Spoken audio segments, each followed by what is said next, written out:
recently here in Michigan and other states, it has been so hot outside. So here I'm going to give you some suggestions on how to keep cool in this weather.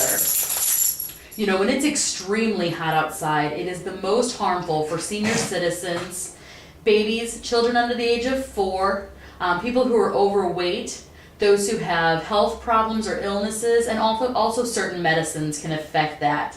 You know, people who are working extremely hard or doing exercises outside needs to be extra careful.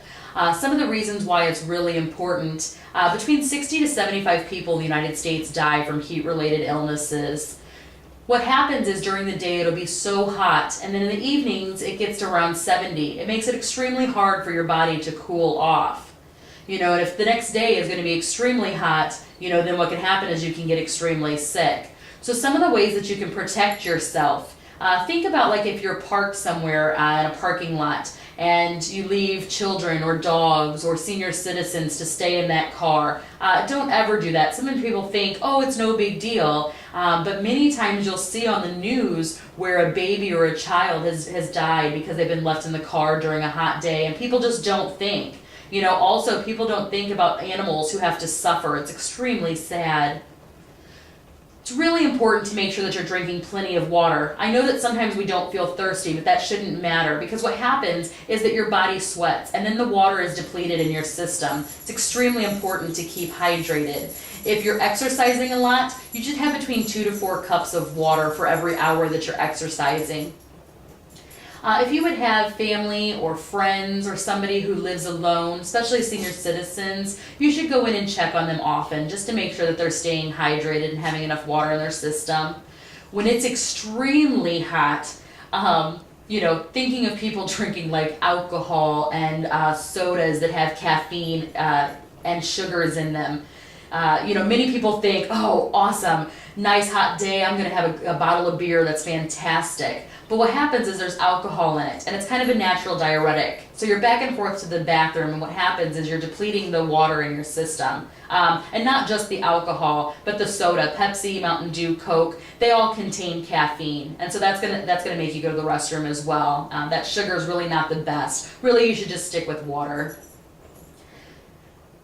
The best idea for clothing is to make sure that you're wearing things that are loose. Don't wear tight clothing. Make sure they're thin and bright. You don't want to be wearing a dark, thick sweater. That's going to have the heat just is going to radiate towards you.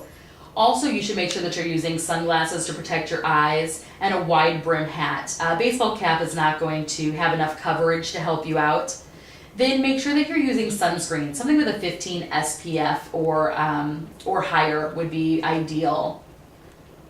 If it would be extremely hot and humid outside and you're working really hard, you know, it's really better if you can stay inside. You know, if you can work out in an AC, in an air-conditioned place. You know, maybe like going to the mall. That's a great place to walk around. If you have to go outside, though, it'd be better if you could do it in the morning or in the afternoon where it's cooler, and take plenty of breaks. You know, make sure you're in someplace that has AC or someplace that has a lot of shade. You know, if something would happen and, you know, you play sports or you have to work outside, make sure that you're staying hydrated, keeping plenty of water before and after the sport activity or the exercising. It's extremely important. Our body has what's called electrolytes in them. Salts and potassium, all of those are in our blood. You know, so if you're drinking water, you know, it's extremely important to make sure that you're replacing the electrolytes as well. So maybe if you would drink like Gatorade or other types of sports drinks, that would help your body regulate it. If you're playing sports, you know, it's extremely important to make sure that you're not wearing thick, heavy jerseys. Something with a light mesh, maybe sleeveless if possible, would be ideal.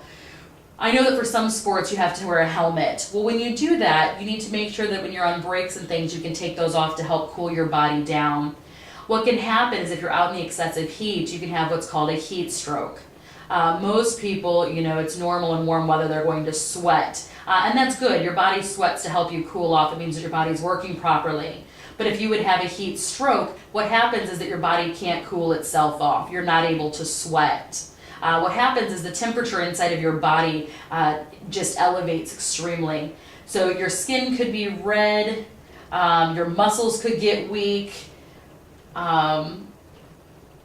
You could have cramping. Your heart could race.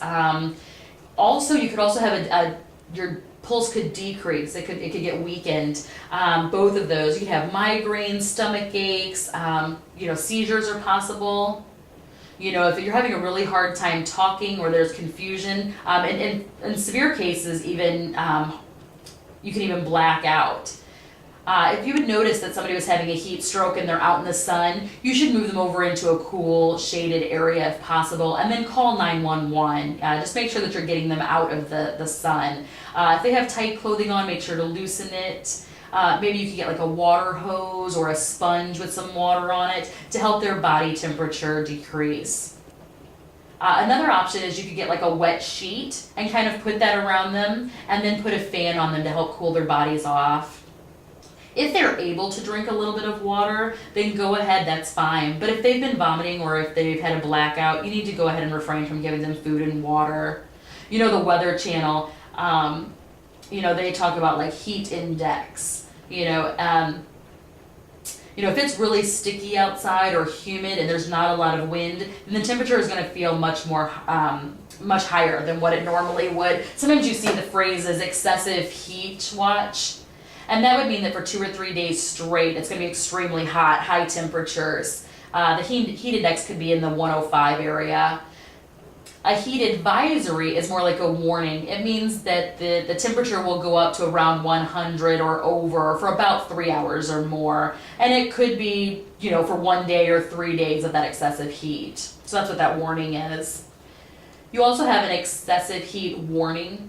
That means the temperature is going to go up, the heat index would be over 105, temperature of 100 for 3 hours or over, plus for ongoing for several days. So really just need to watch and take care of yourself and do what you can to stay cool.